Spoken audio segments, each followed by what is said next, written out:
99% ইমান নিয়ে পৃথিবীতে মাথা দেবে না। আমি নামাজ পড়ে যা সুদের টাকা বান্ডি 10,000 টাকা বান্ডি পকেটে দিয়া আল্লাহু আকবার বাটামুড়ি ফাটাবে, ওটি ওর বাটা ফাটাবে কিনা। এই জন্য যত কিছু আবাদত করেন ইসলামী রাষ্ট্র ছাড়া কোনো কাজ হবে না। এই যে যারা হজ করে যাচ্ছেন, এই হাজিরা যা মক্কার বলে ইন্নাল হামদা ওয়ান নিয়ামাতা লাকাল মুলক, যে আল্লাহ তোমার সমস্ত প্রশংসা আর তোমার রাজত্ব হলো সবচেয়ে বড় নিয়ামত। হজ করে ওই কথা মক্কার জায়গায় গায়ের মধ্যে শোনে না, কেউ তো থাকে না। উনি ওটিতে আল্লাহ আল্লাহ তোর রাজত্ব দামি রাজত্ব, উনি ঘুরে আছে এমন জায়গায় ভোট মারে মোট মুন্সিগুলোতে ধরে জান্নাত জেল খেলা চলে বাটাম ফাটাবে। এগুলো হাজির বাটাম ফাটাবি, তুই ওটি করলু কি আর আছে করলু কি।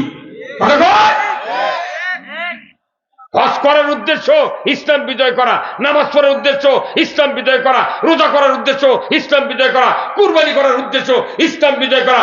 ধর্মের যে কোনো ইবাদত করেন পাক্কা উদ্দেশ্য হলো ইসলাম বিজয় করা। আপনি মাদ্রাসা করবেন করেন, কিন্তু ইসলাম বিজয় করেন, তাহলে তোমার আর ভিক্ষা করা লাগবে না, সহজ হয়ে যাবি। এখন আমরা বাংলাদেশে করেছি কি, এই দিক মসজিদ প্রতিষ্ঠিত করেছি, এটি আছে মাদ্রাসা, মধ্যে ইসলাম গুদ।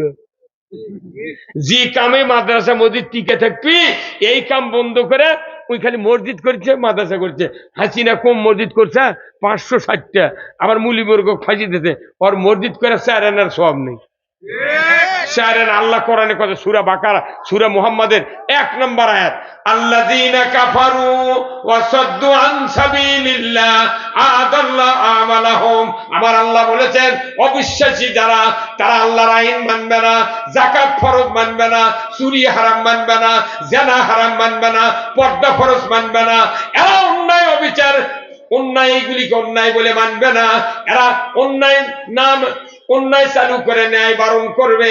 এই লোকগুলি যদি নেক আমল করে, আমি আল্লাহ বলে দিচ্ছি আদাল্লাহু আমালাহুম, জীবনের সকল নেক আমল আমি আল্লাহ তাদের ধ্বংস করে দেব।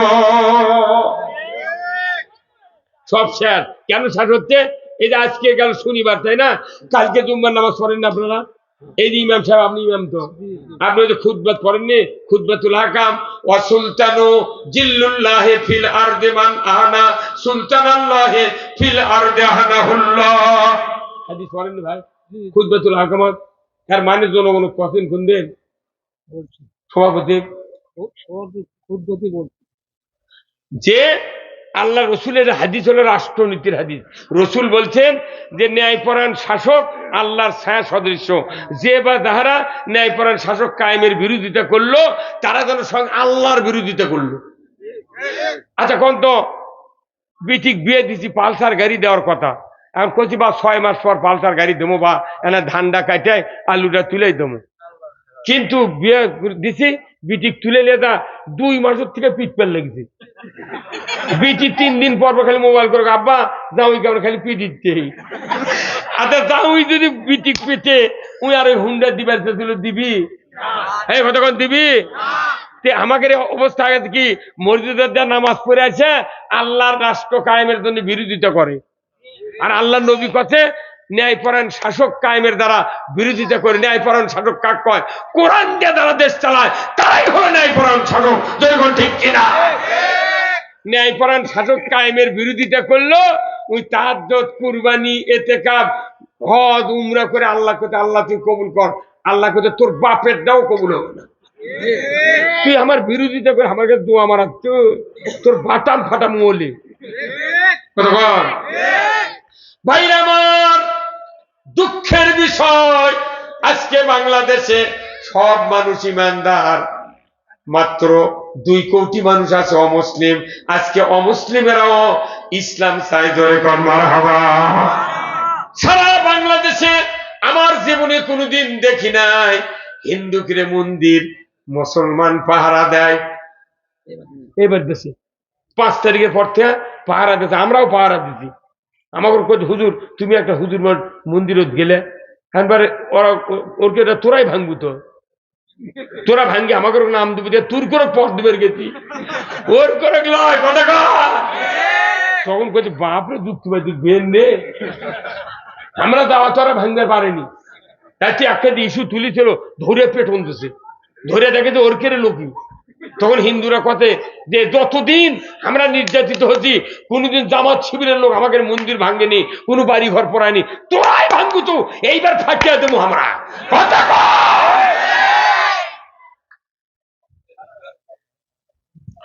আমরা পর দিছি, আমাকে ইউনিয়ন খেরে ফেলা আগুন লেগে দেবে লেগেছিল, ভাঙ্গার সুযোগ পায়নি, আমরা এটি পর দিচ্ছি, খেরে ফেলা আগুন লেগে দিতেছে, যা দেখি দৌড়ে যা দেখি ছুটতে একটা পালা আগুন লেগে দেয়, ওই হট্টগোল করবি, বুঝছেন কি বদমাই ছাড়া রে। আরে বা হিন্দুদের কি কি কি হচ্ছে, এরা তো কোনো অন্যায় করছে না, আমাদের পুজো আর রোজা একসাথে হচ্ছে, হ্যাঁ হয়নি ভাই? কেউ যা অন্যায় করেছে মিশে থেকে ওরা ওরাই 3-4 জন ইন্দুন দিয়ে লাগে দেয়া, ওই ছবি তুলে মুখ দিক দেখায়, দেখ তুর্কে সদার দিক কি করিচ্ছি, আর অতীতে মুসলমান মরিজত পিড়িচ্ছে, তুই তো তোর কথা কস না, এই কি কথা কর না, ও ফেলানিক গুলি করে তার কাটার সাথে ঝুলে তুলো, কেউ কয় না। টনে টনে টনে টনে আম দিল, রূপালি আম টনে টনে ইলসে দিচ্ছে, আমরা কিন্তু করছি দে দিতে থাক, তুই বাড়ির মানুষ খাস।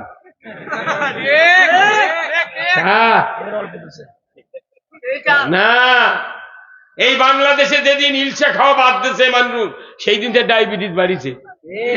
কোন ফিড নাই রে, কোন খোল নাই, ভুসি নাই, চাউল এনে দেওয়া লাগে না। বঙ্গোপসাগরের বিরাট সাগর, ভারত মহাসাগর, আরব মহাসাগর, কত পৃথিবীর গেছে এই সাগরের সিজা, কিন্তু বাংলাদেশের সীমানা ছাড়া ইলিশ কোথাও হয় না। এটার বাংলাদেশ একটা নিয়ামত। এই দুনিয়া অশান্তি করে আখেরাতে মুক্তির উপায় নাই। এই জন্য এই দেশটা একমাত্র ভালো করার একটা পথ, সেটা কোরআনের পথ। কিসের পথ? এই কোরআন ছাড়া এই বাংলাদেশের পথ ভালো হবে না। এই জন্য রাসূলুল্লাহ আল্লাহ বললেন, তুমি দোয়া করো আমাকে একটা ইসলামী রাষ্ট্র দাও। মদিনায় হিজরত করেই রাসূল আগে ইসলামী রাষ্ট্র কায়েম করলেন, কথা ঠিক কিনা? উনি 10 বছর চালাচ্ছেন কোরআন দিয়ে 12.5 লক্ষ বর্গমাইল। আল্লাহু আকবার! কত লক্ষ বর্গমাইল? 12.5 লক্ষ বর্গমাইল, মানে কি বাংলাদেশের মতো 27টা দেশ। 27টা দেশ জোড়া দিলে বাংলাদেশের মধ্যে যা হবে পরিধি, এই পরিমাণ জায়গা নবী 10 বছর কোরআন দিয়ে চালাচ্ছে, আর অর্ধেকটা পৃথিবী উমর ফারুক চালাচ্ছে। তাই কি এমন প্রেসিডেন্ট ছিলেন 10 বছর কাল্লা কাটবে না, কালেমা পড়ে মুসলমান হয়ে, তাই একবারে 10 বছর কোরআন দিয়ে এই পৃথিবীর অর্ধেকটা চালাচ্ছে। আল্লাহ! এমন বাচ্চা ছিলেন উমর ফারুক, তার শাসন আমলে উমর ফারুক যেদিন রাস্তা দিয়ে হেঁটে হেঁটে যাইতেন, 40 দিন পর্যন্ত ওই রাস্তা দিয়া শয়তানও হাঁটত না। কি শক্তি সেই উমর ফারুকের ইমানে ছিল। এই উমর ফারুক অর্ধেকটা পৃথিবীর বাদশা, হঠাৎ করে একদিন রাতের অন্ধকারে মরুভূমির প্রান্তরে ঘুরছেন, দেখি আমার কোন প্রজার কি দুঃখ বেদনা, একটু সচক্ষে দেখি। উনি চলে গেলেন মরুভূমির ভেতরে, গিয়ে দেখেন দূরে একটা ঝুপড়ির ভেতরে, জঙ্গলের ভেতরে টিম টিম করে আলো জ্বলছে। উমর ফারুক হেঁটে হেঁটে চলে গেলেন, দেখি ওই ঝুপড়ির ভেতরে কে কষ্টে না সুখে আছে, আমি একটু দেখতে চাই। উনি ঝুপড়ির নিকটে যেতেই ভেতর থেকে জানালা দেয়া মানুষের যন্ত্রণার চিৎকার উমর ফারুকের কানে এসে গেল। উমর ফারুক জানালার কাছে গিয়ে বললেন, রে ঝুপড়ির মালিক, কে আসো? তোমাদের কি দুঃখ দুর্দশা, কি হয়েছে তোমাদের ঘরের ভেতরে বেদনার কাজ? তোমরা এত আর্তনাদ করছো, দুঃখ প্রকাশ করছো, কি হয়েছে তোমাদের ঘরের ভেতর থেকে? একজন বেদুইন ইহুদি বলল, রে পথিক, আপনি চলে যান, আপনাকে কোনো কথা বলে আমার লাভ হবে না। বলে, তোমার কি হয়েছে বাবা, একটু যদি বলতে, তোমার এই দুঃখের ভাগী আমিও হতে পারতাম। জোরে কন্যা মারহাবা। ইহুদি যুবক বলল, ও পথিক, আমার ঘরের ভেতরে আমি আর আমার স্ত্রী প্রথম গর্ভবতী, প্রসব বেদনা উঠে গেছে, সন্তান ডেলিভারির এত যন্ত্রণা আমি তো বুঝতে পারছি না, কিন্তু আমার স্ত্রী যন্ত্রণার চোটে চিৎকার করছে, কাঁদছে। আমি তো এখানে কোনো মহিলা আনি নাই, একজনও মহিলা নাই, আমি একজন ছেলে মানুষ, আর আমার স্ত্রী যন্ত্রণায় অস্থির হয়ে গেছে, এত কান্নাকাটি করছে। হুজুর, ও পথিক, আমিও সাহায্য করতে পারছি না, আমার স্ত্রীর ব্যাপারে আমার স্ত্রীও কাঁদে, আমিও কাঁদি, এটাই হলো আমাদের অবস্থা। জোরে কন্যা ঠিক কিনা? এইবার উমর ফারুক বললেন, বাবা একটু একটু দেরি করো। শোনামাত্র উমর ফারুক দৌড়ে চলে গেলেন তার বাসভবনে, যা ডাক দিলেন, আব্দুর রহমানের মা, প্রাণের স্ত্রী, ওঠো, তাড়াতাড়ি করে ওঠো। বলে, কেন উঠবো, এত তাড়াহুড়া কেন? বলে, ওঠোর স্ত্রী, আজকে জান্নাত বিক্রয় হবে, তুমি যদি জান্নাত কিনতে চাও, আমি উমর, আমার সাথে রাস্তা ধরো। ওনার স্ত্রী বললেন, প্রাণের স্বামী, আপনি তো জান্নাত ক্রয় করার জন্য তাম আরব এলাকা দিয়া প্রতিদিন রাতে রাতে ঘোরাফেরা করেন, আপনি কেন কিনতে পারলেন না? ওনার স্ত্রী যখন এই কথা বললেন, উনি বললেন, ওগো প্রাণের স্ত্রী, আজকে যে জান্নাত বিক্রয় হবে, এই জান্নাত পুরুষের জন্য নয়, এটা মহিলাদের জন্য। জোরে কন্যা সুবহানাল্লাহ। ওনার স্ত্রী উঠলেন, মহিলাদের জন্য জান্নাত, কেমনি জান্নাত পাবো বলো? ওনার স্বামী উমর ফারুক বললেন, প্রাণের স্ত্রী, জান্নাত পাবে এটাই করলে। বলে, কি কাজ? বলে, আমার একজন প্রজা, ইহুদির বাচ্চা, ওই ঝুপড়ির ভেতরে, মরুভূমির ভেতরে, তার স্ত্রীর প্রসব বেদনা উঠে গেছে, ডেলিভারি কাজে সহযোগিতা করার কেউ নাই, এত চিৎকার করছে, চিৎকারে আমার চক্ষু দিয়ে পানি বের হয়ে গেছে। প্রাণের স্ত্রী, তুমি যদি একটু গিয়া ডেলিভারির কাজে সহযোগিতা করতে, আল্লাহর ইজ্জতের কসম, তোমাকে আল্লাহ তাআলা জান্নাত দিয়ে দিত। আমার ভাইরা, রসুলের শিখানো পথে উমর ফারুক বললেন, প্রাণের স্ত্রী, তুমি একটু শুকনা পুরাতন নতুন কিছু কাপড় নাও, আমি বাইতুল মালে গিয়া কিছু গম জবের আটা নেই, খুরমা খেজুর নেই, তেল নেই, জয়তুনের কিছু তরি তরকারি নেই, পিঠে করে নিয়ে চলো, আমরা যাবো ওই ঝুপড়ির মালিকের বাড়িতে, চলো। এইবার স্ত্রীকে নিয়ে উমর ফারুক যাচ্ছে কঠিন মরুভূমির ভেতরে, লাইট নাই, আলো নাই, কারেন্ট নাই, কিচ্ছু নাই, রাস্তা নাই, ঘাট নাই, বালিকার ভেতরে হেঁটে হেঁটে চলে যাচ্ছে। মাঝপথে পেরিয়ে যখন ঝুপড়ির নিকটবর্তী হবেন, তখন উমর ফারুক বলছেন, ও গোপালের স্ত্রী, তোমাকে আমি একটা সাবধান বাণী শুনিয়ে দেই। বলে, কি সাবধান বাণী বলেন? বলে, তুমি তো যাবে ডেলিভারি করবে সন্তান, তুমি খবরদার, তুমি যে খলিফার স্ত্রী আর আমি যে উমর খলিফা, খবরদার ইহুদির সামনে পরিচয় দিবে না। কি? আর আমাকে দেশত 4 হাত ইটা পারে নেম প্লেট দেশে, কতক্ষণে গায়ে গোটা ঘাটায় কাঁদো, 4 হাতত ইটা পারে নেম প্লেট দেশে, উমুক না তার সৌজন্যে। 5 বছরে 1 কিলো রাস্তা করে পারে না। এইবার যে হাসিনার ওবায়দুল কাদের যে রাস্তা করেছে, এটা কিয়ামতের আগে ইনকা কেউ করবেও পারলো না। আমার একটা দুঃখ, ঘাটা করলো বারে চড়ে ঘুরে পারলো না। আরে বগুড়া দেখলে জীবন শান্তি, রংপুর পর্যন্ত, দিনাজপুর পর্যন্ত যায়, একদিক দিয়ে যাচ্ছি একদিক দিয়ে আসছি, কি রে, কোন মুখোমুখি আলো নেই। এই কারণে ভালো করছে কি ভাই, না না, এই রাস্তাটা কি রাস্তা করছে? খালি আলিম ওলামা ইসলামের ব্যাপারে খালি এগুলো না করলে হয়নি, হাসিনা নামান দেরি আছিল। এটা আমার নিরপেক্ষ একটা কথা করছে কি ভাই, নাকি কি হুজুর তাইলা কমতা রাস্তা করেনি? কিন্তু দুঃখ, আমি বাড়ি কর না, আমি শুয়ে থাকার পারবো না। কি দুঃখ! আল্লাহ আল্লাহ, এই দেশটা খালি ইসলাম দে আল্লাহ, কোন আমিন। খালি ইসলাম দিলে এই দেশ খালি পানি, খালি পানি, পানি। আলু 6 টাকা কেজি বিক্রি হবে, আলু। যে টাকা দুর্নীতি করছে রূপপুর পারমাণবিক বিদ্যুৎ কেন্দ্র থেকে 49,500 কোটি টাকা, এই টাকা থেকে ইউরিয়া সার ভর্তি করে দিল নি, 150 টাকা বস্তা লাগলো না ইউরিয়া। সেই সার এবার এখনই দামি, সরষে বুনেছি, এই টিএসপি 1650 টাকার বস্তা, এখন 2000। এই টিউনেশিয়া ইউরিয়া আরো 100 টাকা করে বাড়াছে। আমরা কেনবো কত রে?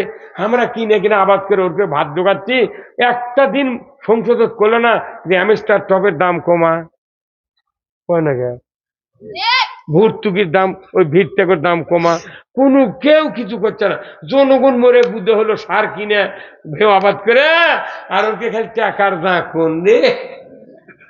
আরে গণভবনে আলমারির তলে কতটি টাকা রে, ওরা তো খালি পানো হয়নি, বুঝি জীবন শান্তি আছে। আহা হা, দরবেশ করতে আমাকে ছাড়িয়ে দাও, মেলা লোক বেতন পাবে না, ওরকে ক্ষতি হবে, চোখ ছাড়িয়ে দেবো আবার। নজিবর ওই যে নজিবর বছর পাওয়া যাচ্ছে না, মানে ওই সাইদির বিরুদ্ধে মামলা করতে, ওরই মামলা এরকম ফাঁসি দিল রে। আহা পীর পীর মাঝভানের ভণ্ড পীর পাওয়া যাচ্ছে না। আল্লাহ এতই ক্ষতি করছো আল্লাহ এই কয়জন লাগে। হ্যাঁ প্রথম মামলা উনি করতে বলতে সাইদি সাহেব ইসলামের বিরুদ্ধে কি কথা কথা এলো কথা। সাইদি বলে ইসলামের অবমাননা কর কথা করছে, এরা শয়তানও বিশ্বাস করবে না। হ্যাঁ যে লোক সাক্ষী ঠিক করছিল ওই লোকের মাও কছে না বাবা সাইদি কোনোদিন আমার বেটাকে মারেনি। সাইদি আর হিন্দুরা ভোট দেয়া এমপি বানাচ্ছে 2 বার। ওই আমার একটা বক্তৃতা শোনেননি, ভোটের দ্বারা শোনো বউকি খরচ দিয়ে দেখে আমাকে ভোট দেয়নি, তাহলে বউকি খরচ দেওয়ার কথা ভোটের দেয় মনে হবে।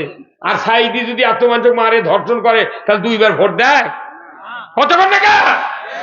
আমি এলে মিথ্যা অজুহাত দিয়ে তা করেছে, খালি এগুলো যদি হাত না দিল নি দেশের অন্যায় কিছু হলো না বা। যাই হোক আল্লাহ ওরকে হেদায়েত করুক, আমাকে আল্লাহ ইসলামের বুঝ দিক। জোরে বলেন আমিন, জোরে বলেন আমিন। উমর ফারুক বললেন পানির স্ত্রী খবরদার খবরদার, আমি যে খলিফা তুমি যে খলিফার স্ত্রী খবরদার কাউকে পরিচয় দেবে না। উনি ভেতরে যাওয়ার আগেই দরজায় যখন গেলেন বাড়ির গেটের সামনে উনি ডাক দিয়ে বললেন, উমর ফারুক বলেন রে বেদুইন তুমি বাড়ি থেকে বাড়ি আসো, আমি একজন মহিলা এনেছি তোমার স্ত্রী প্রসবের কাজে সহযোগিতা করার জন্য। ইহুদি বেরিয়ে আসলো, উমর ফারুক তার স্ত্রীকে ভেতরে ঢুকায় দিলেন, শিক্ষিতা হাতের স্পর্শে নিমিষের ভেতরে উনি ওই সন্তানটা ডেলিভারি সম্পূর্ণ করলেন। এত সুন্দর ফুটফুটে চাঁদের মতো সন্তান আল্লাহ তাআলা ইহুদির ঘরে জন্ম দিলেন। ওই উমর ফারুকের স্ত্রী ওই সাবধান বাণী ভুলে গিয়া আবেগ ভরে বললেন, রে বেদুইন তুমি খলিফাকে সংবাদ দাও তোমার স্ত্রীর গর্ভ থেকে পুত্র সন্তান জন্ম নিয়েছে। যদি কন্যা মারহাবা।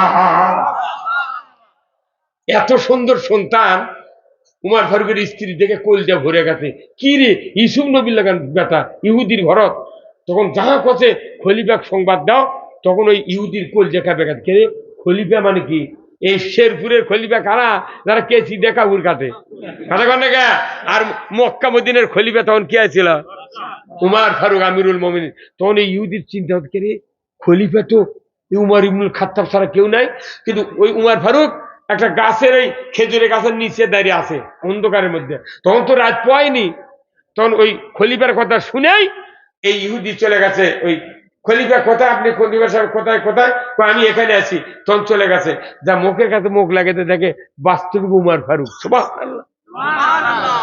ওই ইহুদি বেদুইন যুবক উমরের পায়ের উপর লুটিয়ে পড়ে গেলেন, গড়াগড়ি দিয়ে কান্দে, আমিরুল মুমিনিন আপনি এত নিকৃষ্ট কাজে কেন আপনার স্ত্রীকে নিয়ে রাতের অন্ধকারে এনেছেন? আপনার মতো এত বড় ভালো মানুষ গভীর রাত্রিতে আমার জন্য কেন এত কষ্ট করলেন? আমার মতো ইহুদি মরে যাক, পচে যাক, গলে যাক, সমাজের একটা নিকৃষ্ট মানুষ আমি মরে গেলে আপনার সমাজের কোনো ক্ষতি হবে না। কেন এই নিকৃষ্ট কাজে আপনি আপনার স্ত্রীকে আনলেন, আপনি আনলেন? এর জন্য আমি ভুল করেছি। ওগো আমিরুল মুমিনিন আমাকে আপনি মাফ করে দেন, মাফ করে দেন। পায়ের উপর পড়ে গড়াগড়ি করে উমর ফারুক উনি 2 হাত দিয়া বেদুইনকে বুকের সাথে জড়িয়ে ধরে বললেন, রে বেদুইন কোন জাতি বলে হিংসা নিন্দা নাই, এটা আমার নবীর শিক্ষা। তবে শোনো রে বেদুইন, তোমার এই স্ত্রীর কষ্ট শুরুর আগে আমি তোমার কাছে সাহায্যের হাত নিয়ে হাজির হতে পারি নাই। এই জন্য আমি উমরকে কিয়ামতের দিন আসামির কাঠগড়ায় দাঁড়াতে হবে। তুমি আমাকে মাফ করে দাও।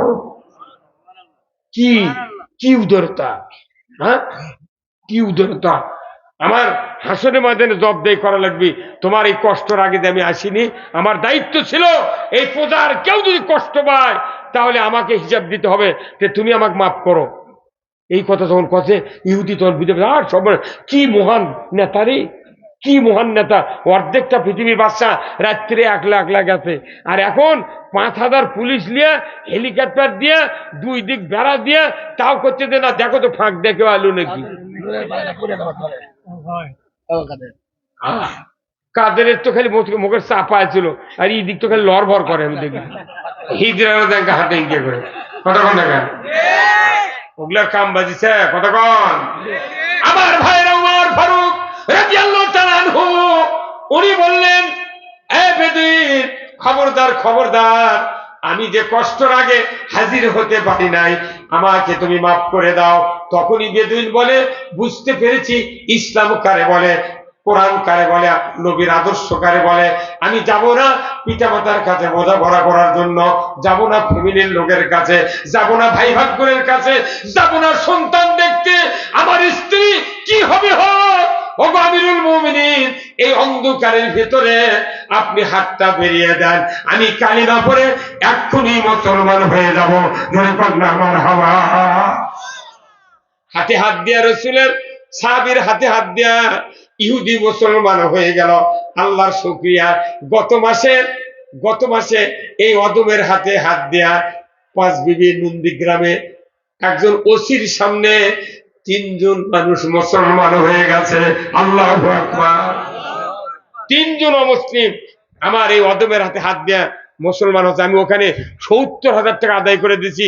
এক মুসলমান ভাই থেকে একটা বাড়ি লিয়া ছায়া লিয়া দান করে দিচ্ছি যে এটিই থাকবি। আর ওই বেচারা চুল কাটিছিল, এখন করছে আপনার, আমি বলে দিচ্ছি সবার, যারা যারা চুল কাটবেন এই এনার কাছে চুল কাটবেন, দাম যদি 2 টাকা বেশি নেয় তাও কাটবেন। এর কেড়ে দুনিয়া বুঝতে যেতে পারে যে হিন্দুর থেকে মুসলমান হচ্ছি, মুসলমান এত উদার, আমার খাওয়া পড়া বাড়ি ঘরে সব গ্যারান্টি মুসলমান দেয়, ইসলাম দেয়। আল্লাহু আকবার। আমিও টাকা দিচ্ছি, ওসির থেকে 5,000 দিচ্ছি, ওসি বসে আসছিল। 70,000 টাকা আদায় করছি, একটা আমার বাড়ি ছেড়ে দিতে ভাই, কি উদার। এতে সেদিন তারেক মুনারের হাতে 18 জন ইমান আছে, 18 জন। আল্লাহু আকবার। আমির হামজার হাতে হাজার হাজার মানুষ মুসলমান হচ্ছে। এই যে রফিকুল ইসলাম মাদানির নাম শোনেন না? এখন বাংলাদেশের মধ্যে টপে আছে রফিকুল ইসলাম মাদানি, খালি কুড়াল যে কোচে ফেলে দিচ্ছে। এই কথা কন না, সেই খাওয়াচ্ছে। মানুষ ছোট কিন্তু পাওয়ার বেশি। মানুষ ছোট, পাওয়ার বেশি। আর কতগুলো মৌলবী আছে দাড়ি টুপি জুব্বাদের জিব্রাইল, কিন্তু মুখ দিয়ে আসল কথা বাড়ায় না। এই জন্য রসুলের সাহাবীদের হাতে হাত দেয়া অমুসলিম ইহুদিরা ইমান এনেছে। আজকেও বাংলাদেশে এইবারে দেখা যাচ্ছে হাজার হাজার জায়গায় এই অমুসলিমরা ইমান এনেছে। এটা আল্লাহর ইসলামের একটা গণজাগরণ শুরু হয়ে গেছে, কিনা? ভারতে হাজার হাজার মানুষ এখন মুসলমান হচ্ছে, আমেরিকাতে লক্ষ লক্ষ মসজিদ তৈরি হচ্ছে। তাম পৃথিবী আস্তে আস্তে দেখবেন এই কিয়ামতের আগে এমন একটা হবে যে পৃথিবী পুরোটা ইসলাম শাসন করবে। আল্লাহু আকবার। পুরো পৃথিবীতে ইসলাম শাসনের আগে যেন বাংলাদেশে আল্লাহ যেন কোরআনের শাসন দেখায়। কারা কারা কোরআনের শাসন চান, দুহাত তুলে আল্লাহকে দেখায়। লিল্লাহি রাব্বিল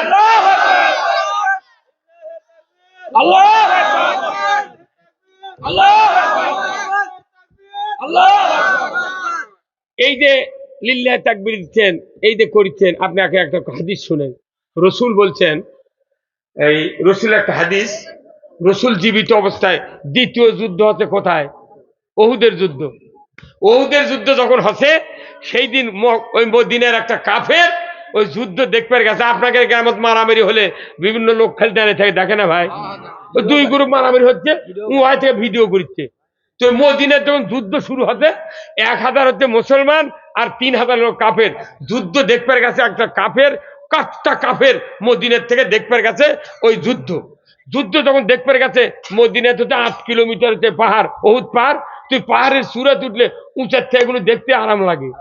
কথা কোনে হ্যাঁ, উঁচার থেকে দেখতে সেই শান্তি, মানে ভিডিওর মতো ইনকে দেখিচ্ছে, ড্রোনের মাধ্যমে দেখিচ্ছে। এখন দেখে যে একটা লোক আছে করছে কি, পাথর মারছে নবীর দাঁত, মুকুট মারছে, দাঁত ভেঙে গেছে। আহা, ইস কি কষ্ট, যে মানুষটার সুপারিশ ছাড়া জান্নাতে যাব না সেই মানুষ হোক দাঁতত পাথর মারলো, দাঁত ভেঙে গেছে, রসুল তখনই টাল খায় পড়ে দা অজ্ঞান হয়ে গেছে।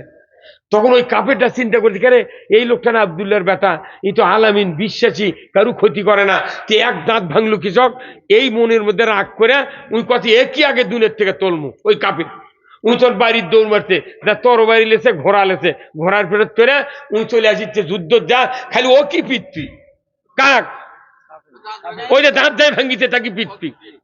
এখন ওই ওদের প্রান্তরে যাওয়ার কিছু আগে চিন্তা করছে যে আমি তো যাচ্ছি যুদ্ধের ময়দান, আমি যদি মারবেন লাগি তাহলে ওরাও তো কাফেররাও চিন্তা করবি যে ই তাহলে মুসলমান বোঝায়, তাহলে একমা, তাহলে আমি যদি মরে যাই তাহলে তো আমার ইকুলো নেই উকুলো নেই।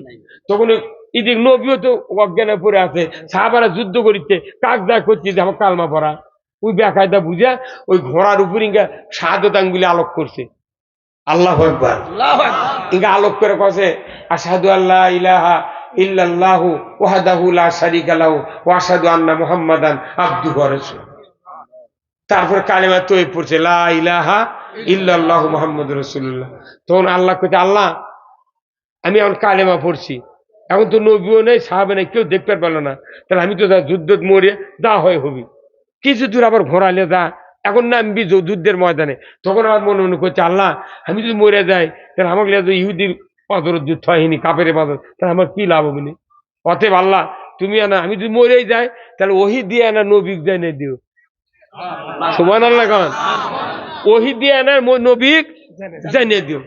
এই কয় যুদ্ধের নামে সমানে যুদ্ধ করতে করতে, কিন্তু ওই যে লোকটা দাঁতত মারছে পাথর অক ধরিছে ওই, কিন্তু ধরি ওকে এক আঘাত দিয়েছে, এক এসে আবার 4-5 জন আঘাত এমন করছে ঘোড়ার থেকে পড়ে দা এত গুরুতর আহত হচ্ছে, লড়বার পারছে না, চোখ মেলার পারছে না। কিন্তু যুদ্ধ শেষ, রসুল কথা কে কে শহীদ হচ্ছে দেখো তো তোমরা। তখন 69 জন 68 জন লোক করি একত্র করে 68 জন, 70 জন শহীদ হতে, 68 জন কাজ করে শুয়ে হচ্ছে। তারপরে আমির হামজা গিয়েছে 69 হতে। এখন একজন বাকি, সেটা হচ্ছে হানজালা, হযরত হানজালা। কিন্তু যাখানে ওই যে কাফের ইমান আনলো লিজি ও আবার একজন যা দেখে যে মুসলমানের ধারুতি পড়ে আছে, তোর নবী কথা হুজুর এটি একটা মানুষ পড়ে আছে, আমরা তো তাকে চিনি না। একজনের করছে না এই কাফের মদিনার কাফের জানিস। তখন রসুল ডাক দিতে, রসুল যা দেখে মুখ লড়ছে খালি ইঙ্কে করে, তখন ইঙ্কে গাঁত থাপা মারছে, তখন চোখ মেলাছে, চোখ যখনই মেলাছে তখনই জিবরাইল এসে হাজির। জিবরাইল করছে হুজুর এই লোকটা ঘোড়ার উপর কালমা পড়ছে আল্লাহ সাক্ষী রেখে, আল্লাহু আকবার, একটা সেজদা দেয়নি, একবার ওযুও করেনি। এই লোকটা আপনার কষ্ট দেখে এই যুদ্ধ নামিছে খালি দাঁত ভাঙার প্রতিশোধ নেওয়ার জন্য। ভালো মানুষ কোনো সকলে ভালোবাসে, এই বাংলাদেশে সত্য সব সব পছন্দ করে, সবাই কোনো সত্য পছন্দ করে, কিন্তু সত্য কথা যাই কয় তাকে ভালোবাসে না, কথা কন না কে? এখন ওই নবী ভালোবাসছে, এখন ওই ওই ওই লোকটা চোখ পাকাছে, তখন জিবরাইল করছে হুজুর এই লোকটা কালেমা পড়ছে, ঈমান এনেছে, কিন্তু ওযু করেনি, জীবনে নামাজও পড়েনি। আর ওহী দিয়ে আল্লাহ আপনাকে জানাবেন, জানাক এটাই দোয়া করেছি, আল্লাহ আমি যে কালেমা পড়ছি ওহী দিয়ে নবী খালি জানিয়ে দিও যে আমি ঈমান এনেছি। সেই দিন এখনই আপনার কাছে এসে করছি, এই লোক ঈমান এনেছে, এই লোক সাক্ষী আছে আল্লাহ। তখনই রসুল ওই লোকের পেটর 3টে থাপা দিয়ে কছে এই লোক জান্নাতি জান্নাতি জান্নাতি। তাহলে ইসলাম বিজয়ের যুদ্ধ যায় নবীর পক্ষ হলে তরবারি না নামাতে, ওর নামাজ পড়া লাগেনি, সেজদা দেওয়া লাগেনি, আল্লাহ জান্নাত দিয়েছে। ওই জন্য বদরের যুদ্ধ হয়েছে 17ই রমজান, 16ই রমজান রাত্রিতে আল্লাহর নবীর 313 জন সাহাবী রসুল সহ সেহরি খেয়েছেন। সকালবেলা জিবরাইল এসে বললেন ইয়া রাসূলুল্লাহ আপনি সহ পুরা তামাম সাহাবীরা রোজা ছেড়ে দেন, কারণ রোজা থাকলে খাদ্য পাবেন না, পানি পাবেন না, শরীর দুর্বল হয়ে যাবে। ওই কাফেরেরা পানি পান করবে, খাবে, খুরমা খাবে, যুদ্ধ করবে, তাদের শক্তি বাড়বে। অতএব রোজা ছেড়ে দেন, যুদ্ধ করেন। যুদ্ধে যদি পরাজিত হন ওই মদিনার ইসলামী রাষ্ট্রে সুদ চলবে, ঘুষ চলবে, জানা চলবে, জুয়া চলবে, অন্যায় অবিচার চলবে, আপনার রোজা করে দেওয়ার ভালো হবে না। ওই রকম আমার বাংলাদেশে মসজিদ করলাম, মাদ্রাসা করলাম, দাড়ি করলাম, টুপি করলাম, খানকা করলাম, জেকের আজকার হাজি দিয়া দেশ ভরে দিলাম, কিন্তু সমাজে যদি সুদ জানে ব্যভিচার অন্যায় অপকর্ম থাকে, এই নামাজ রোজায় আগবে না। রোজা ছেড়ে দিয়া যুদ্ধ করছে। ওহুদের যুদ্ধে ফরজ গোসল করেনি হযরত হানজালা, ফজরের নামাজ পড়েনি, চতুর্থ আসমানি লেদা হাউজে কাউসারের পানি দিয়ে গোসল করা গেছে। আল্লাহু আকবার। তাহলে যুদ্ধে, ইসলাম বিজয়ের যুদ্ধ তখন ছিল তরবারি তীর ধনুক লিয়া, আর এখন হলো ভোট যুদ্ধ। তা তো কেউ দেখেনি, খালি সালামেদের ঢুকে খালি কম মারা, এগুলো কাম করতে, তাই আবার টাকা চায়। একটা গরুর দাম 3 লাখ, একটা ভেড়ার দাম 6,000, খাসির দাম 20,000, আর এই আশরাফুল মখলুকাত 270 কোটি টাকার পার্স আছে দেহত। এই লোকটা 4টা বাজিতে তাও চেয়ারম্যান করতে, চেয়ারম্যান সাহেব এখনো কালি ভরায়নি, তুই আরো হাফ কেজি জিলেবি খাবি। হাফ কেজি জিলেপি দিয়া বাংলাদেশের ভোটার এখনো এইবার বিক্রি হবে না, বহুদিন বিক্রি হচ্ছে। হাফ কেজি জিলেপি দিয়ে 4 বার বিক্রি হবে। খালি যদি পুলিং অফিসার কালি না দিল হনি, কতবার যে ভোট দিছে এরা, এতদিন তো ভোট দিলে হতে কালি ভরায়নি তো। হ্যাঁ, মরা মানুষের নামে ভোট দিছে। আবার আমার সাথে এক মামলা দিছে একজন আসামি, তাই 12 বছর আগে মরছে, ওরই নাম দিছে। যে যেদিন মামলার হাজিরা হলো, যেদিন ওই হাজিরা চার্জ গঠন হলো, তখন ওরই নাম কষে। আমাকে কইতে কেউ জানি না এই লোক আসছে, আমি আসেনি, এক আনলে তার কি এমত করা লাগবে, এটি কথা কনে মারে পেশকার করতে কি মরো দিলে রে। আমার না ই মরিছে 12 বছর আগে, তারই নাম তখন মামলা দিছে, তাহলে আমরা কি তুলে আনে পারবো? পুলিশের কামবাজিতে আল্লাহ তখন সিংগায় ফুৎকার দিবি, ওয়াইজাল কুবুরু বুসিরাত, কবরের দরজা খুলে যাবি, তখন কি হাসের ময়দানে আসবি। এই একটা আসামি আনতে গেলে কিয়ামত হল। আল্লাহ কিয়ামত করে তুলে দে জেলত শুয়ে, তারপর আবার দুনিয়া শেষ করবো। ওই একদিনই কেস খারিজ করে দিয়েছে, মরদ রে যুক্তিবাদী। আমরা কম কথা কইনি। দোয়া করেন আল্লাহ তার খালি দেখো ইসলাম বিজয় দেয়। কি বিজয় দেয়? ইসলাম বিজয় হলে কিচ্ছু থাকবে না ভাই, আপনাকে শান্তিতে থাকবেন নে, শান্তিতে থাকবেন। আপনাকে দরদাত খিল দেওয়া লাগবে না, আল্লাহর রহমতে শান্তিতে থাকবেন। কেউ যদি পেটের ভাতের অভাব না থাকে, চিকিৎসার অভাব না থাকে, তার বস্ত্রের অভাব না থাকে, বাড়িঘর অভাব না থাকে, শিক্ষার অভাব না থাকে, আপনি চুরি করবেন কি সময় নাই, শুয়ে থাকবো আমি। আর যদি হাত কাটে, এই হাত কাটার আইন করে, একটা চোরের হাত এই বয়তুল মোকাররমের উত্তর গেটে কেটে দিয়ে ডিসেল লাইন যদি দেখানো হয়, চোরের মরা বাপেও চুরি করবে না, ওই ভিক্ষা করে ক্ষমতাও চুরি করবো না। এই একটা হাতের কম দাম। এই হাত দিয়ে আমি হিসাব করেছি, একে খুঁটিনাটি বিষয় দেখে 2130 প্রকারের কাজ এই 2 হাত দেওয়া হয়। 2130 প্রকার কাজ হয় এই 2 হাত দিয়ে। এই তসবি ঠেলাতে শুরু করে, হিসাব গোনা গাঁথা দিয়ে শুরু করে, জমির আইল কাটা থেকে শুরু করে, টিলারের ক্লাস টেনে ধরা, হুন্ডার চাবি অন করা, কয় হাজার কোন 2130 কাম আমি তাই লিখিয়া করছি। আমাকে একদম হুজুর আপনি ঘুম পারেন না বাড়ির, আমি ঘুম পাইলে বক্তৃতা করবি কে? দেখুন কে করবি? ওই ইয়াত গেছি সবাই, বুঝছেন, জয়পুরহাট গেছি আজকে 3 বছর আগে। এক যুবক আছে আমাকে করছে, হুজুর সালাম আলাইকুম, কি কইতে হুজুর দোয়া করবেন। তো কে তোর কি অসুবিধা কইতে হুজুর আমার স্ত্রী প্রেগনেন্ট, গর্ভবতী, তা আপনারা দোয়া করেন যাতে না বংশত বাঁচিয়ে দেওয়ার লোক হয়। না তুই খালি কত বংশত বাঁচিয়ে দেওয়ার লোক হয়। তখন আমি দোয়া করছি, আল্লাহ উনি যা করলো তুই দোয়া কবুল কর। এখন আমি চলে যাচ্ছি সভা করে, 1 বছর পর আবার ওই গায়ের পাশেই গেছি, উই দেখি মর করে আসছি। আমি চেম্বারত বসে আছি, চোখ কেন বড় বড়, আমি বাবু খেয়ে ফেলবি কেন, 4 বছর কার চেংরা। সালাম আলকির দিন তো করছে, হুজুর সালাম আলকির তো নেন, আমার মন খুব খারাপ। কে করছে আপনাকে যে দোয়া করে নেন, আমার বংশত বাঁচিয়ে দেওয়ার সোল হবি। তা আপনি দোয়া করলেন, কো হলো তা কি হচ্ছে? করছে মিয়া চল। আমি বল মিয়া চল আছে। আচ্ছা তুই কত, যখন কারেন্ট আছে না দেখো ধার কিন কে ধরাচ্ছিল সন্ধ্যার সময়, বলছে মেয়ে মানুষ ধরাচ্ছিল, তুই হারকিন ধরানি বাতি চাচ্ছু, তুই তো বাতি দেওয়ারই লোক চাচ্ছু, সেই জন্য তো আল্লাহ মিয়া চলতেছে। তুই কি করছিল মসজিদের মুয়াজ্জিন দে, মাদ্রাসার হুজুর দে, মসজিদের ইমাম দে, না জানাজা করবি আমার বেটা মোর হলে ইঙ্গা জানাজার ইমাম চাচু করছে না, তুই চাচু বাতি দেওয়ার লোক, বাতি দেওয়ার লোক হয়ে গেছে। এই যে হাজার হাজার মা বোনেরা মাহফিল আসছে, অনেক মহিলা আছে, অনেক মহিলা আছে, এমনও মেয়ে মানুষ আছে বারবার মেয়ে চল হয় দেখে স্বামী তার তালাক দিবেরও চায়। তাহলে একটা বইয়ের মেয়ে চল হয় কি গেল আমাদের দোষ, তোর একটু দোষ নাই, কতক্ষণ হ্যাঁ দোষ নাই। আল্লাহ রসুল বলছেন কাউরও যদি প্রথম কন্যা সন্তান ঘরে জন্মে, ওই ঘরে একটা আল্লাহর রহমতের ফেরেশতা নাযিল হয়। 3টা পর্যন্ত 4টা পর্যন্ত মেয়ে চল যদি হয়, আমার রসুলকে বলা হয়েছে যে হুজুর 4টে যদি মহিলা হয় তাহলে ওই লোকটার জন্য আল্লাহ কি জান্নাত দেবে?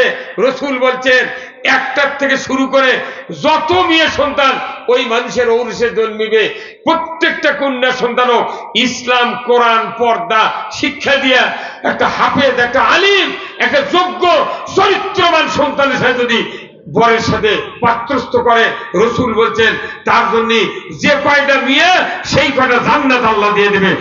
আল্লাহু আকবার। কি নিয়ামত, জান্নাতি নিয়ামত হলো মহিলারা, কথা ঠিক কিনা? কিন্তু বাঁচা থাকতে কেউ গাওয়াত লাগা না, তার মোর একা তুমি বুঝিচ্ছে ঠেলা কাক কয় কি, এদের বুড়ার মরিতে বুঝা পারছে কি এক বুড়া মানুষ করতে হুজুর বইয়ের এত দাম, ইঙ্গা কথা কেউ কয় না। আমার শোনো, কেউ যদি জান্নাত যেতে চান কোন স্বামী, তাহলে স্ত্রীকে আগে জান্নাতি বানাতে হবে, কথা ঠিক কিনা? কারা কারা স্ত্রীকে জান্নাতি বানাবেন দুহাত তুলে দেখান। কারা কারা স্ত্রীকে জান্নাতি বানাবেন? লিল্লাহি তাকবীর, নারায়ে তাকবীর। এই ভিডিওটা না ঘুরে দেখার লাগলো নি, ওই মহিলারা দেখলে আমার দামান হাত তুলিতে নাকি কি ভাইরা আমার, দুনিয়ার কোন স্বামী যদি জান্নাতি হতে চান, আপনার স্ত্রীকে বাদ দিয়া জান্নাতে যেতে পারিবেন না। আমার রাসূল বলেছেন কিয়ামত হয়ে যাবে, মানুষগুলি 2 ভাগে বিভক্ত হবে, এক ভাগ যাবে জান্নাতে আর এক ভাগ যাবে জাহান্নামে। জান্নাতুল ফেরদাউসের ভিতরে দীর্ঘদিন পর একজন আল্লাহর বান্দি হাউমাউ করে কান্নাকাটি শুরু করবে। ফেরেশতা বলবে আল্লাহর বান্দি কেন তুমি কাঁদো, কি হয়েছে, দুঃখ বেদনা, জান্নাত কি ভালো লাগে না? আল্লাহর বান্দি বলবে আল্লাহর ফেরেশতা, দুনিয়াতে আমি 70 বছর বেঁচেছিলাম, আমার একজন চরিত্রবান স্বামী ছিলেন, আমাকে বিবাহ করার পর আমাকে মোহরানা পরিশোধ করেছিলেন, দ্বীন ইসলাম শিক্ষা দিয়া জান্নাতের পথের প্রতীক বানিয়েছিলেন। আমি তার হুকুম অনুযায়ী আল্লাহর গোলামি করে কিয়ামতের ময়দানে হিসাবের পর আল্লাহ আমাকে জান্নাতুল ফেরদাউস দান করেছেন, কিন্তু জান্নাত ভালো লাগে না। দুনিয়ার ওই চরিত্রবান নামাজি, ওই আলিম, ওই হাফেজ স্বামীটা যদি জান্নাতের ভেতর দেখতে পাইতাম, কলিজাটা আমার জুড়িয়ে নিতাম। জোরে কন্যা মারহাবা। স্ত্রী যদি জান্নাতি হয়, স্বামীর জন্য জান্নাতের ভেতর কাঁদবে। জোরে কন্যা মারহাবা। আমার রাসূল বলেছেন, আল্লাহ বলবেন আমার জান্নাতের ফেরেশতারা তুমি খুঁজে দেখো কয় নাম্বার জান্নাতে এই বান্দির স্বামী আছে, দেখো না। 8 নাম্বার জান্নাতে গিয়ে দেখে আল্লাহর একজন বান্দা হাউমাউ করে কান্নাকাটি করছেন। তাকে বলছেন বান্দা কাঁদো কেন? বলে এই জন্য কাঁদি, দুনিয়াতে আমার একজন চরিত্রবান মুমিনা সালেহা স্বামী ছিলেন, আমার একটা স্ত্রী ছিলেন, ওই স্ত্রীকে আমি দেখি না, আমার জান্নাত ভালো লাগে না, হুর গেলে মান ভালো লাগে না। আজকে বেহেশতের ভিতরে যদি দুনিয়ার ওই মুমিনা সালেহা হাজেরা রহিবার মতো চরিত্রবান ছিল, ওই স্ত্রীকে যদি হুর গেলে মানের ভেতরে যদি আমি দেখতে পাইতাম, কলিজাটা জুড়িয়ে নিতাম। আমার নবী বলেছেন আল্লাহ বলবেন আমার ফেরেশতা এই বান্দার কারণে স্ত্রী জান্নাতুল ফেরদাউসে গিয়েছে, আমি ইচ্ছা করলে স্ত্রীকে ডিমোশন দেয়া স্বামীর কাছে দিতে পারতাম, কিন্তু দেব না।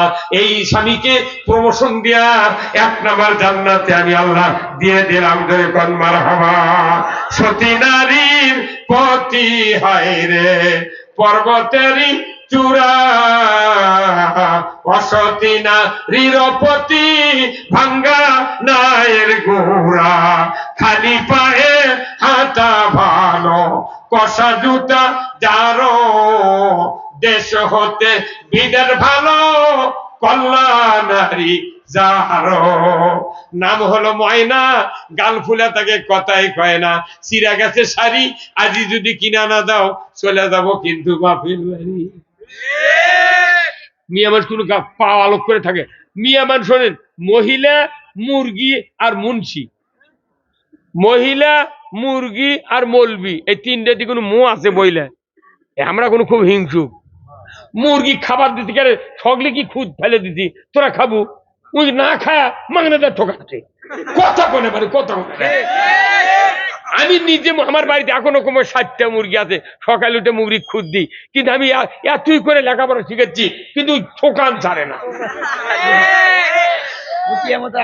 ওটি এক মুঠ দিচ্ছি, ওটি এক মুঠ, এটি এক মুঠ, এক মুরগি আছে আমার, ওই সব ফেঁদি দৌড়ে আটা লাগায়, ওটি 2 ঠোকে দিচ্ছে, ওর ঠোকে দিচ্ছে। এই চিকিৎসার কারণটা কি? এই মুরগি কোন হিংসুক। আর হচ্ছে একখান যদি মিয়া মানুষ থাকে, ভাই ভাই কোনো কোন্দলি নেই, এরা মরে দিচ্ছে। মিছে মিছে মিয়া মানুষ, ওটি 2টা খাড়া আছে, এটি 2জন আছে, এরা যদি ওরকে দিক থেকে হাসে, আমারই কথা করছে, কবে না? আবার মৌলবি, এই যে মৌলবি টাকা নিয়ে বক্তৃতা করি, এই যারকে মাসে 2টাও সবার দাওয়াত পাচ্ছে না, তারা ফেসবুকে দিচ্ছে টাকা চুক্তি করা জায়েজ নেই, তারপরে টাকা নেওয়া জায়েজ নেই, তুই মোট সভা করবি না, বসায় আমরা ঘর শুয়ে থাকি, কুত্তাও তোর বক্তৃতা শুনবে না। কতক্ষণ টাকা একটা শোনেন। এই কয়েকদিন হলে এই ফেসবুকে চেঁচা যাচ্ছে, আমি হিসাব করে দেখেছি, একটা সভা যদি বগুড়া জেলাতে আমি করি, তাও 11 ঘন্টা সময় দেওয়া লাগে। কয় ঘন্টা? মনে কর জহরের আগে থেকে স্ত্রী কাপড় চুপুর দিয়ে, আমার গিন্নির তো হাত ফাটে গেছে সাবান ডলতে ডলতে, এখন না পেরে বড় বেটা এগুলো কালার এনে দিতে, আব্বা 6 মাস গাও দিলে ধোয়া লাগবে না। তাই এগুলো ভিডিও ম্যানরা করছে, হুজুর কাল থেকে করছে, এই ফিরাম সেই ধরা ধরিচ্ছে ভিডিও। আমি কোনো বারে এগুলো গাওয়াত দিলে আমাকে জো পাবেন না, যে সে করছে না ভালি হচ্ছে, আমি কোন বা তুই যে লাইনে দিলু, সে করছে আব্বা এলা কালো হবি না। দেখেন ওই বেটা মায়ের পাটি, বেটা করছে আমার মায়ের হাত ফাইলে দিচ্ছে কাপড় দিয়ে দিয়ে, সাদা গুলো গাওয়াত দেন, ময়লা সাদা কাপড় দিয়ে 2 দিনই খোপা করা যায় না, একেবারে পারবিস কিরা 2 দিনে কালো হয়। সেটা আমার বেটা এটা দেশে। এখন শোনেন, এই কাপড় ধুলো 12 রাত্রে কাপড় ধুলো, শুকে ইস্ত্রি একটা করে যুগবে 30 টাকা করে ইস্ত্রি করে, 30 টাকা।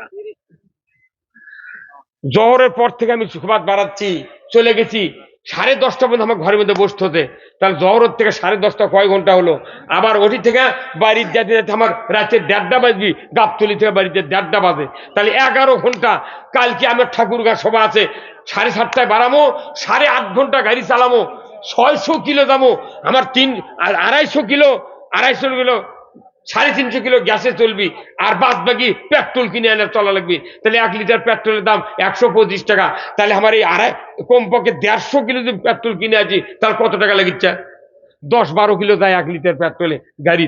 তারপরে এই 13 লাখ টাকার গাড়ি, বাপ বেটা কাপড় চুপড় আমাকে সাইজে মন্ত্র তুলতে, নাহলে 1,00,000 টাকা লাগে। 5-6টা টুপি ব্যাগত খাওয়া লাগে।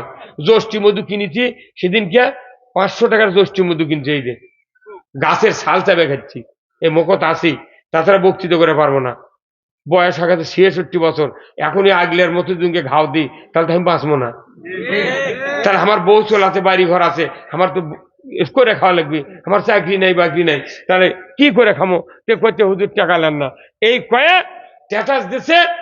এখন করছে বক্তৃতা করছে 20,000 দেশে, আগে 10,000, পরে করছে যে হুজুর আসেন, 1 টাকাও আমরা কম দেবো না। বক্তৃতা করে 16,000 টাকা কম দিয়েছে। আর একখান দিয়েছে 12,000 টাকা, আর একখান দিয়ে 3,000 টাকা পলিথিন দিয়ে পিছিয়ে কাগজ দিয়ে পোল্টে আমাকে করছে 6,000 আছে, এমন 6,000 আমি পাবো 18,000, তুই 6,000 দিল, কোথায় আরো 2,000 টাকা দিত, 2,000 দিল, 10 টাকার 2টা বাইন্দে আগে বাইন্দে দিল, খেতে দিল। দেওয়ার পর আবার করছে এমন না, আপনি 3,000 কম দেন, 15,000 দেন, কোথায় আর 2,000 দে, 10,000 দিছে। আমি গাড়ির মধ্যে গুনে বেটা করছে, আব্বা গোনেন তো, গুনে দেখি পলিথিনের মধ্যে আছে 3,000। আর পরে আবার 2000 দিল, ওরে দিল 5000, পরে আবার দিল 2000, ফেলে দেওয়া হলো ওই 7000। এখন 18-র মধ্যে 7 দিতে আর নেই। পরের দিন আবার সভা করছে হচ্ছে 5 বিবি নদা, ওটি সভা করতে টাকা দিতে 5000, পরে দিতে বিকাশ করে 10,000। পরে সভা পাবো টাকা, বক্তৃতা করছি 50,000 মানুষ, নামার সময় করছে হুজুর, এই হুজুর দেখো তফাৎ থেকে করতে পারে, আচ্ছা সালাম দেখো যে ভাই আদায় হয়নি, ভালো করে ক, ওটি থেকে করছে হুজুর ক, যা দিছি আর দেওয়া যাবে না, যায় যাক না, ওটি শুয়ে থাকে। ওটি সরগত লাগত মাটি দিছি দিয়া করছি 1 টাকা বাকি থেকে যাবো না। আর আজ থেকে 15 দিন আগে পরে দিলে সব আজ করছি যে তোরা টাকা ফেরত লিয়া যা, টাকা যদি আমাকে 15 দিন আগে দিবার পারিস তাহলে সভা কর্ম। আমার অত টাকা পড়েনি, বাড়ির ধান আছে, চাউল আছে, সরষে আছে, তেল দিয়ে দুধ দেবো, পানি দিয়ে ভাত খাবো। ঠিক কথা কোন টাকা? আজ 50,000 টাকা সবাই লেছি রে ঠাকুরগা, 15,000 দিছে, আবার 35,000 এক্ষুনি দিয়েছে, এই দুপুরের আগেই দিয়েছে 35,000। আমার এইটা সোজা হয় টাকা নিতে, আমি 1 ঘন্টা দেরি করাবো, ওই 8 ঘন্টা তোকে আরো বক্তৃতা শুনাবো। বক্তৃতার আগ পর্যন্ত কি সেবা, মুখ দেখলে মনে আমার কারত করে নিবি, বক্তৃতার শেষ একটা মানুষ আর নেই। এই কতক্ষণ আমি মর্ম করে আমার বাড়ির ধান চাউল মোট আল্লাহ দিতে, আমি তোক বানাবার যা, তোর মুখের 20টা মুখ দেখ মুখা উজু হয়ে গেছে। 4 দিন পর সভা সলঙ্গা 25,000 মারছে, 35,000 মারছে, আবার বগুড়া থেকে 10 টাকা ছাড়া সভা যাবো না না সভা করি, তোর টাকা ফেরত নিয়ে যা, যাই কত টাকা হবে না, ও কি ধরে নিয়ে সভা করে নে। একদিনে 5টা সভা তোকে করা লাগবে, তুই এই কথা কইলু কে? বাটা জুতার গোড়াত লেখা আছে দাম, তোর বিয়ে দিচ্ছু বিটি ওটি চুক্তি করছু, তুই জুম্মার ইমামতি করছু, চুক্তি করছু, চাকরি সার্কুলার তোর দিচ্ছে, বিজ্ঞপ্তি দিচ্ছে, স্কেল কত, আর বক্তারা সারা জীবন বক্তৃতা করে মরে শেষে তার জেল মশাল মরা যাচ্ছে, ইঞ্জেকশন করে মারে ফেলে দিচ্ছু, তুই আবার এটি করছু। 116 জন মৌলবীর তালিকা করেছে, তারই মধ্যে আমি 8 নাম্বার, 108 নাম্বার। আমি ওই যে রুমিন ফারহানা আর মুরগি সোরা আর কালামানি কলার পাতা চোখে, ওই কয় 3 জনে করতে তালিকা। এমন পেলা দিচ্ছেন, আমরা ওই ওসমানী সিটি মিলনায়তনে আমরা জনসভা করবে, তার জন্য আমাকে মানা করছে স্বরাষ্ট্রমন্ত্রী, এর কোন থামা, কারণ একটা বিচারপতি কছে যে একটা আলিমের ডাকে একটা মাহফিলে 20,000, 1 লাখ 1.5 লাখ লোক হয়, আর এই 116 জন আলিম যদি মানুষ ডাক দেয়, ঢাকা লড়ে ফেলে দিবি। এই ভয়ে কত খবরদার, তোরা কৃষক লেগে করতে, আমরা এমনি ভালো ভালো আলেমের নাম লিখেছি, সগলি টাকালে চাকরি করছে, আমরা না টাকালি, আমরা তো খাটনি করে নিচ্ছি ভাই। আল্লাহ আমি নিজে, আমার আব্বা বক্তৃতা করছে, আমি 10 বছর বাপের সাথে বক্তৃতা করছি। আমার আব্বার একটা বই আছে ডক্টর শহীদুল্লাহ লেখা, উনি বলেছেন যে একটা সাধারণ কৃষক, খেটে খাওয়া মানুষ, দিন মজুরি করে খায়, ভ্যান চালা খায়, এরা যে কোনো খাদ্য খালেই এর খাদ্যের দ্বারা ওই ঘাটতি পূরণ হয় তার শরীরের, কিন্তু যারা ঘন্টার পর ঘন্টা চিল্লে করে, এরা এর কোনো খাদ্য দিয়ে দেহের কোনো পুষ্টি সাধন হয় না। আমি গোস্ত খাই না, কারণ কি ভাত খাই না, সামান্য করে ভাত খাই, যদি খাই অন্য মানুষের লাগবে 10 মিনিট খাতে, আমার লাগবে 20 মিনিট। আমি চাবে ডাক্তার কাছে 75% চাবিয়ে তারপরে তোমার গেলা লাগবে। এই কতক্ষণ আমি এখনো পরশুদিন 2 বিঘা সর্ষে বুনেছি, আমাকে হায়ার করে লেদা মানছে জমি সর্ষে বুনে লাই, সেই মরদে আমি নিজে সর্ষে বুনি, নিজে আমাকে হায়ার করে সর্ষে বুনে লিয়া যায় মানুষ। আমি খালি বক্তা লয়, ওই তেগর গ্রামত 3 জন কৃষকের তালিকা করলে তারই 1 নাম্বার আমি সেই কৃষক। এটা যদি বক্তৃতা বন্ধ করি, আমার বাড়ির সংসার আছে, শুয়ে থেকে খামো, গরু আছে 60টা গরু যদি বেচি 7 বছর আমি হাট করে ঘর বানবো। 7টার মধ্যে 4টাই গাভিন হয় না, এগুলা ভয়েই মরদ করে না। যারা ওই স্ট্যাটাস দিয়েছে, ওরা যদি অস্থির সাবধান না হয়, ওরকে খুঁজে বার করে রিমান্ডে নেবো আমরা। তোরা পাচ্ছ কি? কাজী ইব্রাহিম বলেছেন, কাজী ইব্রাহিম সাহেব বলেছেন, সবচেয়ে হালাল উপায় কোরআনের কথা যারা বলে, এরা হলো জাতির শ্রেষ্ঠ সন্তান, এরা জাতির রাহবার। আল্লাহ রসুলকে বলা হয়েছিল ইয়া আইয়ুহাল মুদ্দাসসির কুম ফানজির, হে রাসূল কম্বল আচ্ছাদিত ব্যক্তি আপনি উঠুন, মানুষদেরকে সাবধান করুন, আমরা রাতের ঘুম হারাম করি, আপনার সবার থেকে যা নিজেরা শুয়ে পড়েন আর মাইলের পর মাইল আমরা রাস্তা দিয়ে যাই। এই নওগাঁর একটা বক্তা সাইফুল্লাহ তাই অ্যাক্সিডেন্ট করে গুরুতর আহত। বাংলাদেশ আমার এই জীবনে সেই শেরখানি ময়জুদ্দিন হামিদি সাহেবের সাথে আমি বক্তৃতা করছি, সাইদি সাহেবের বক্তৃতা করছি, বহু বক্তার সাথে বক্তৃতা করছি। এই মোজাম্মেল হক বগুড়া বড় মসজিদের ইমাম, এই সন্ধ্যাবাড়ির অন্ধ মানুষ শ্রেষ্ঠ বক্তা ছিলেন, তার সাথে আমি বক্তৃতা করছি। এই বক্তাগুলা বেশিরভাগ বক্তা জামিল মাদ্রাসার আমির হামজাক বক্তা ছিল, তাই অ্যাক্সিডেন্ট করে মারা গেছে। শেরখানি বক্তা অ্যাক্সিডেন্ট করে মারা গেছে। 50% বক্তা অ্যাক্সিডেন্ট করে মারা যায়, কারণ ড্রাইভার ঘুম ধরে। গতবারে আমার ছেলে অ্যাক্সিডেন্ট করে নামুটেরডি কারেন্টের পুলের সাথে বাজা দেয়, ধাম করে উঠলো, ব্যথা ঘুমোচ্ছে, স্টিয়ারিং ঘুরেছে, রাস্তা যদি নয়নদুলিত পরে গেল, মরে গেল। আমরা রিক্স নিয়ে রাস্তায় ঘুরছি, আর ওই বদমাইশেরা স্ট্যাটাস দিচ্ছে চুক্তি করা যায় নাই, তোর বিয়েও হয়নি, তুই তো বিয়ের চুক্তি করছু। যে বলবি তুই এটা লেখুছু, তোর বিয়ে পড়াতে চুক্তি করছু, হুন্ডা লিবু না বিনে পয়সায়, না গলার মালা, না কান দিবু, হাত দিবু, সেটা ক সব চুক্তি করে হচ্ছে। এরা ইস্যু বাজে, কোন মরদ ইস্যু আমার কাছে খারাপ হতে হলে সবচেয়ে হালাল নদী। এটা যদি ইসলামী সরকার হতো, আমাদেরকে সরকার 2 লাখ টাকা বেতন দিত মাসে, টিভিতে আমরা বক্তৃতা দিতাম। আমি যদি 100 কোটি টাকার মালিক হতাম, তাহলে আমি একটা টিভি চ্যানেল করে বাড়িতে বসতে বক্তৃতা তামাম পৃথিবীর মানুষ শুনেতাম। আমার টাকাও নেই, টিভি করে বাড়িতে না, আমার বউ চললিয়া এতগুলো টাকা লিয়া গাড়ি ঘোরালে ঘুরিচ্ছি, কর্তৃপক্ষ খুশি হয়ে টাকা দিচ্ছে, তুই আবার এটা স্ট্যাটাস দিয়ে করছু, চুক্তি করা জায়েজ নাই, নাই নাই। কারণ তুই মারানে মরদ হচ্ছু, ওস্তাদ সোনাত করে, তাও কয় 500 টাকা দিলে গে যাবো, চুক্তি করে সোনাত করছু গে তুই আমি চুক্তি করে সোনাত করবো না, তাহলে তোর ওরে উনকেই থাক, বিয়ে করবে আর পারবো না, ফকিন্নির ভিতরে তোর সাথে বিয়ে করবে না, ওই বসরার সাথে। অতিরিক্ত কথা কয়া ফেলে দেন, খুব আমার রাগ ধরে গেছে। এতদিন বক্তৃতা করলো সারা পৃথিবীর আলিম ওলামা, কোনো কথা নেই। এই যাহা এইবার কয়জন ইস্যু পাতে, এটা কোন মহল থেকে এটা হচ্ছে, এটা আলিমের মধ্যে কোন দল ঢুকে দেওয়ার জন্য। আর ভুল করবো না। আমি কর্তৃপক্ষ যারা আছে কালকে ফোন দিয়ে কয়া দিছি, আবার আগামীকাল কমো, সভা করতে করো, না করো টাকা নিয়ে চলে যাও। আমি সবাই করবো, কি তোর সভা না করলে আমার কি কিজির টাকা, হ্যাঁ মানাকে দুর্নাম কর্ম। তুই সভা করে টাকা কম দে, তুই একটা সালামাল কি দে, হুজুর না আদায় কমাতে 2 টাকা কমলেন হুজুর, তুই ওটি থেকে করছু। আরে বা মাথায় নষ্ট রে, আপনার মতো বড় আমার সাথে লোক ঠাইছে ধরলেন না, আপনাকে আজ থেকে নিয়ে যাবো, তা হয় লিল্লাহে তাকবীর, নারায়ে তাকবীর। ভাই একটু দাঁড়ান তো।